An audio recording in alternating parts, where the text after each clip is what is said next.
Hello hi friends నమస్తే ఎలా ఉన్నారు అందరూ నేను మీ నాగసాయి. నాకు 5-6 రోజుల నుంచి నా డ్యూటీ ఏంటంటే హాస్పిటల్కి వెళ్ళడం రావడం. ఇంట్లో వాళ్ళందరికీ అదే డ్యూటీ. నాకు 5-6 రోజుల నుంచి అదే డ్యూటీ. మా మేడంనైతే పాపం 4-5 రోజుల నుంచి తిప్పుతున్నా. ఇవాళ వచ్చి మా మేడం వాళ్ళ అమ్మగారిని తీసుకుని ఆవిడ లోపలికి వెళ్ళింది హాస్పిటల్కి.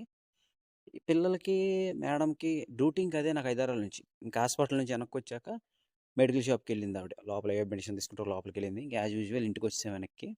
వెనక్కొచ్చాక గద్దమ్మ ఫోన్ చేసి భోజనం తీసుకొని చెప్పి తలుపు తీద్దామని పట్టుకున్నా. ఎండ దెబ్బకి కాలిపోతుంది మొత్తం ఐరన్ డోర్లే. ఇంకొచ్చేసింది మన లంచ్.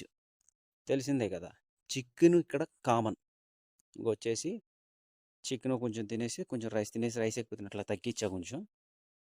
ఇంకా దాన్ని అరిపించేసి పడుకుందాం అనుకున్నా, కానీ లోపు బెంగాలోడు కష్టపడుతున్నాడు ఒక్కడే సాయంత్రం. అది కాసేపు హెల్ప్ చేశా. ఇంకా తినింది అరిగిద్దామని చెప్పి, పెద్ద డ్యూటీ లేదు కదా, కారు తోలటమే కదా అని చెప్పి ఇంకా అవన్నీ సర్దేసిన తర్వాత ఒక గ్లాసు గవా చాయ్ వేసేసాను అనమాట. ఎక్కువ తాగకూడదు, పర్వాలేదు అప్పుడప్పుడు. మళ్ళీ సాయంత్రం వచ్చేసి నా డ్యూటీ మళ్ళీ హాస్పిటల్, డెంటల్ హాస్పిటల్. మాకు అద్దమ్మ పాపం పన్ను తీశారు. ఇంకా మళ్ళీ అంబటే జ్యూస్ షాప్కి వచ్చాం అనమాట. ఐస్ క్రీమ్ తీసుకుంది ఆవిడకి, నాకు. మా మేడం ఏం తింటా ఉంది, మ్యాంగో అన్నా తీసుకున్నా. పర్వాలేదు, బాగుంది. ఇంకా నైట్ వచ్చేసి మా మేడం ప్రిపేర్ చేసింది డిన్నర్. అవి వచ్చేసి పాస్తా, చీజ్ వేసి చికెన్ పొడిలా చేసింది. తిన్నాను, టేస్ట్ చేశాను ఎలా ఉందని చెప్పి. పర్వాలేదు, ఓకే. సరే ఫ్రెండ్స్, అయితే లైక్ చేసి సబ్స్క్రైబ్ చేసుకోండి. జై హింద్.